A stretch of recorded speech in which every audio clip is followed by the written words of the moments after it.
Welcome everyone, both friend and stranger, old and new, to this time of worship in the Unitarian tradition. My name is Diane Rutter and I'm the lay assistant here at Kingswood Meeting House in the West Midlands. My thanks as always go to Peter Flower, without whose skill, patience and dedication these productions would not be possible. Towards the end of today's service, there will be a short act of communion, so please take the opportunity to pause this video and prepare bread and wine should you wish to join in. Today, we light 2 candles on our Advent wreath.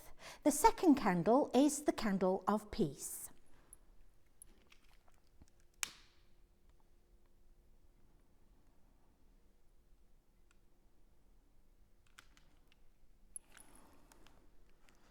And we also light our chalice light, as many Unitarians do the world over at the beginning of their services.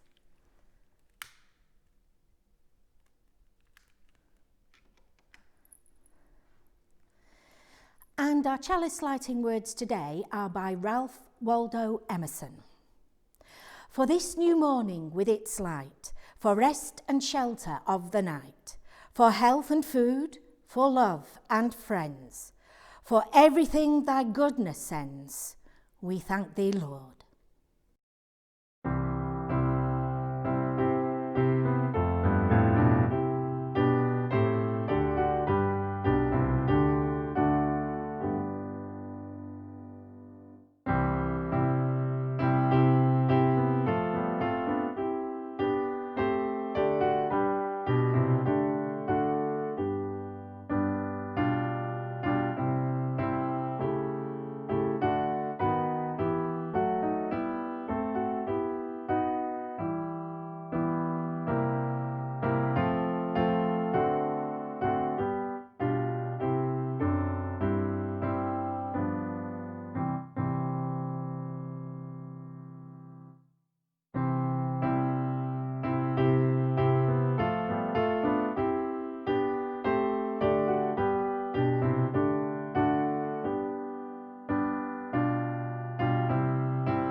Our reading today is from the Old Testament, from the book of Isaiah.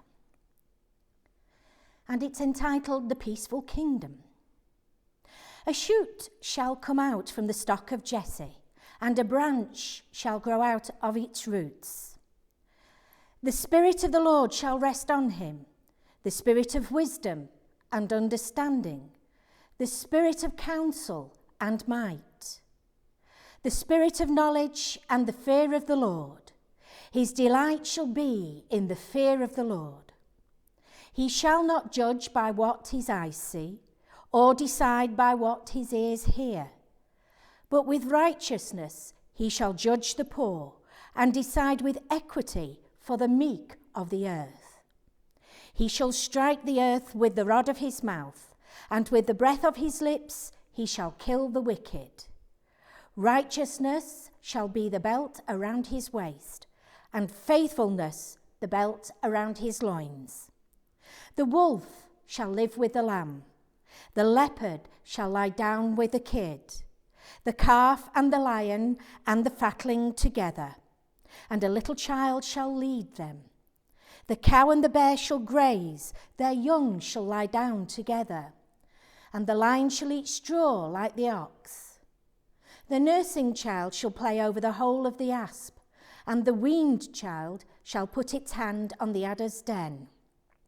They will not hurt or destroy on all my holy mountain, for the earth will be full of the knowledge of the Lord as the waters cover the sea.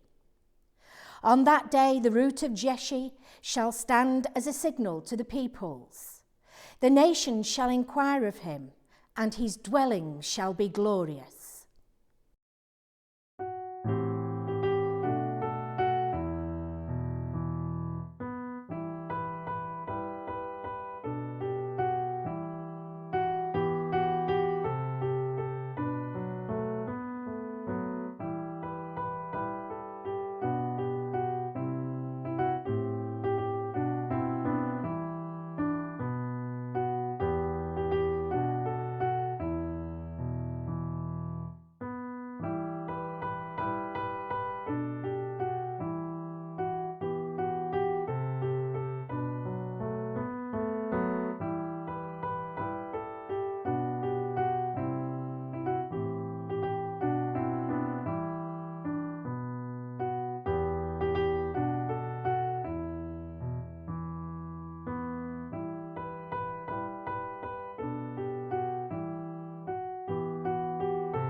And so we come to a time of prayer. And let us first, in a moment of quiet, bring before God the innermost thoughts of our hearts and minds.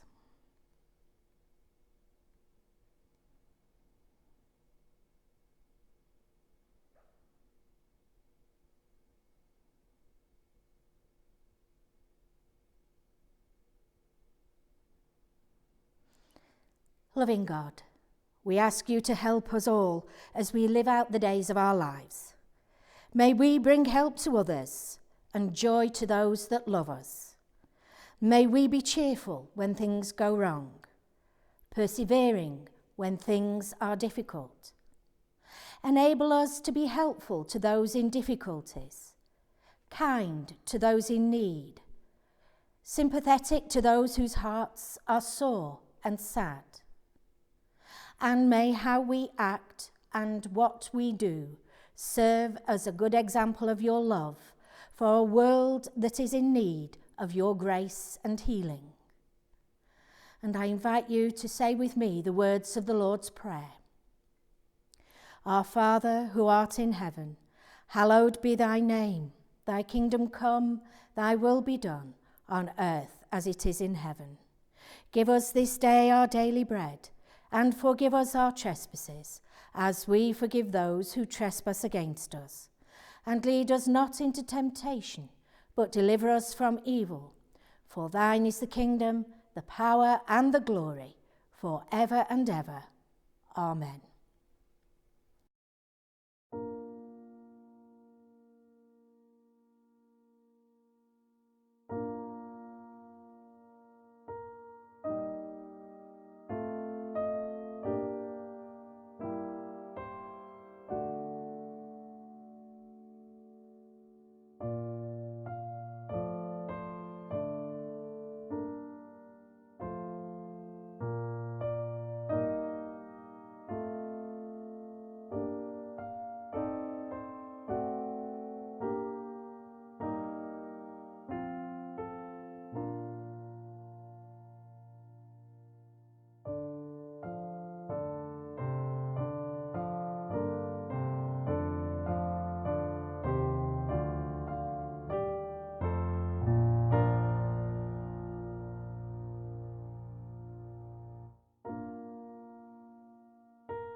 Well, I don't know how many of you are familiar with the graffiti books that came out around 30 or 40 years ago, but I love them. They collated writings from walls all over the world. They spoke out about its politics and social norms of the day. And I believe that Nigel Rees was the editor of these books. As I said, I thoroughly enjoyed them and still think fondly of them. And most of them I can't repeat here. There was once a plethora of graffiti that in my teenage eyes was really good political commentary. Even the very basic on the back doors of the ladies' loos, "Here I sit, broken-hearted, paid a penny and only farted," was a comment on the fact that women had to pay to use public toilets when men didn't. And now public toilets are either free or everyone pays. Nowadays, the sharp and not so sharp political and social observation is missing from most graffiti. In fact, the only instance I can think of today that makes such observations is the artwork of Banksy, who makes some very good political comments with his sketches. So what brought graffiti to mind today?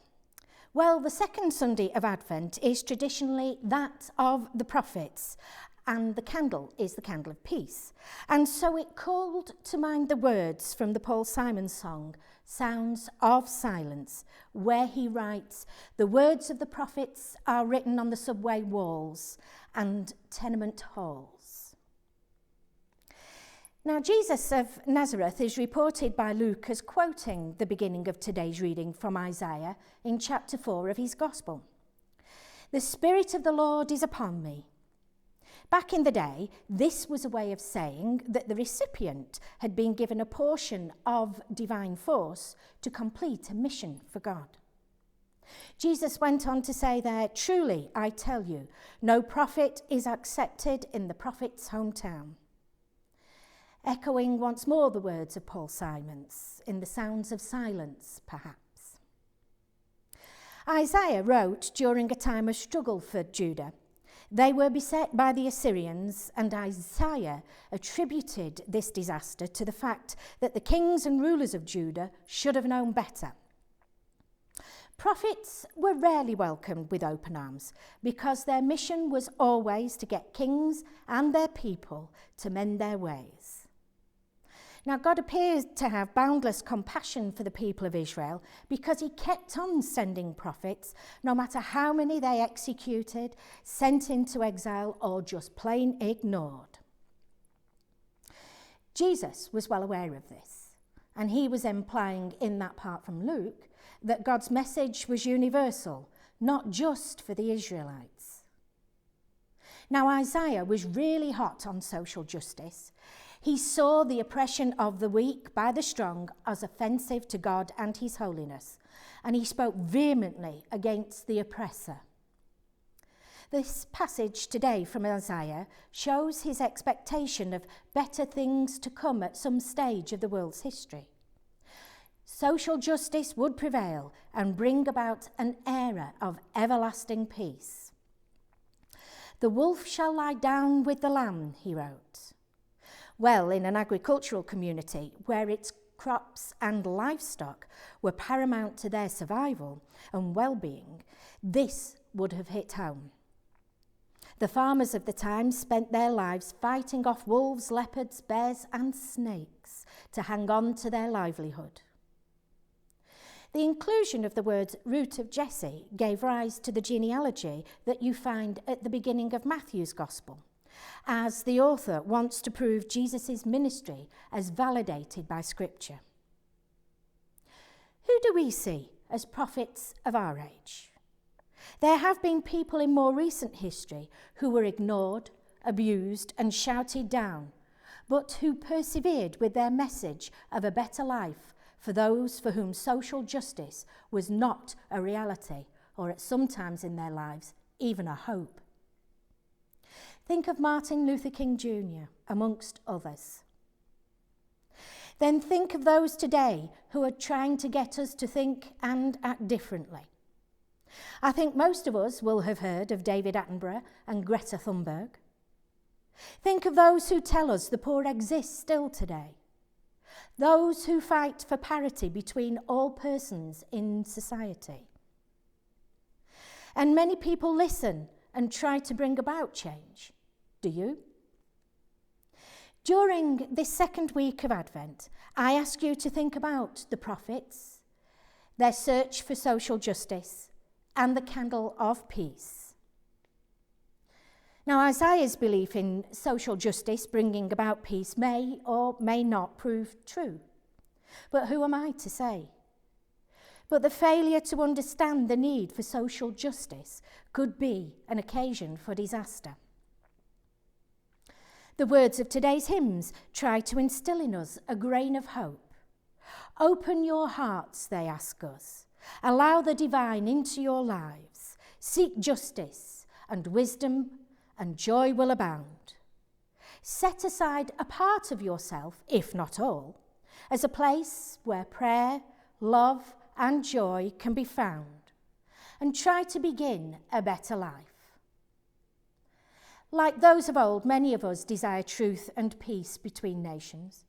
We seek to heal and correct that which is wrong in society. Perhaps as God did for the people of the Old Testament, prophets will keep on appearing until we get it right.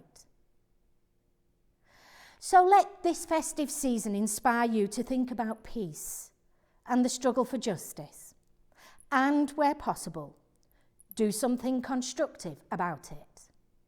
Amen. I've only one notice for you this morning, and that's, could we wish a very happy birthday to our chairman, Jill Bowie, whose birthday it is today. Happy birthday, Jill. Enjoy it the best you can.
Welcome to this celebration of communion and community, gathered to worship God and to remember Jesus of Nazareth.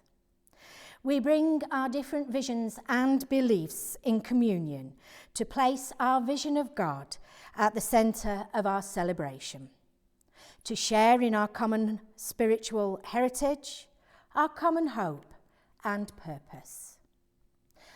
We're also here to celebrate all the ways in which we are connected to each other through God, and all the ways in which we are connected to God through each other. And inspired by the example of Jesus, to affirm that connection in the sharing of bread and wine. When Jesus broke bread with his disciples at the meal known as the Last Supper, he was honouring the past and preparing for the future.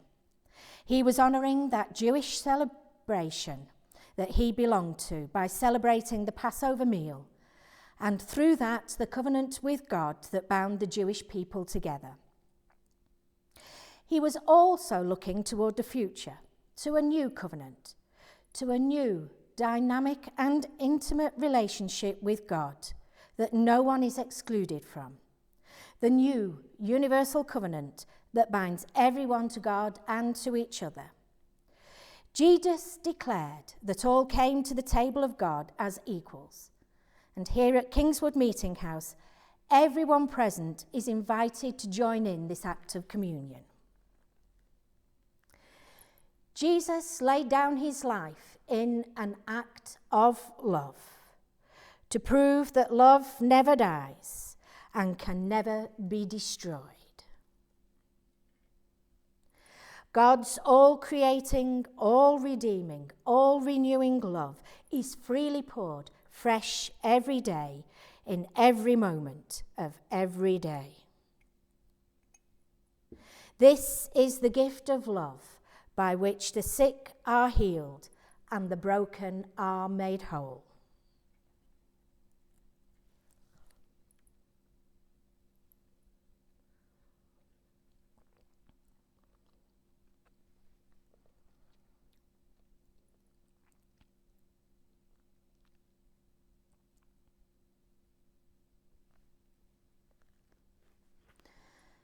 The Jesus that we meet in the Gospels is not asking us to bow down and worship him.